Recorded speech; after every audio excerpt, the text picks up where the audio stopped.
Құдықтың суымен суарса мұздайлық қылады, егін өспей қалады деп жатады көп адам. Сіздерге тағы бір видео көрсете кетейін. Бұл туралы талай түсіргем. Құдық 18 метрден су шығып тұр. Ішінде глубиной насос тұр, ракета. Мінекей осы құдықтан су аламыз да. Жалпы тікелей суара береміз бұны қосып қойып. Қазір бірақ мен удобрение беріп жатырмын да. Мінекей су тап-таза, отсеклік трубадан шлангыдан шығып тұр.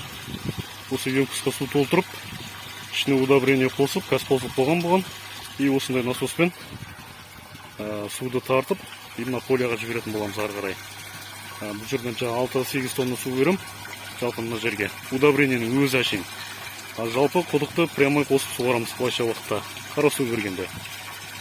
Сондықтан мұздайлық қылады, болмай қалады, тамырына суық болады деген әңгіменің бәрі бос әңгіме сияқты. Қанша жылдан бері диқаншылығымды жасап жүрмін осы құдықтың суымен. Осылай суды қоса әрекеттеріңізді жасай берсеңіздер болады. Бәрі қарапайым, ешқандай не жоқ. Мына насосты ертең жерге қойып орнатам.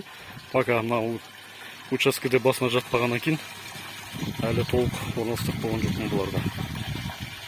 Мінекей осындай құдықтан су шығарып, осылай қызанақ, қияр, болмаса басқа да өсімдіктерді өсіре берсеңіздер болады.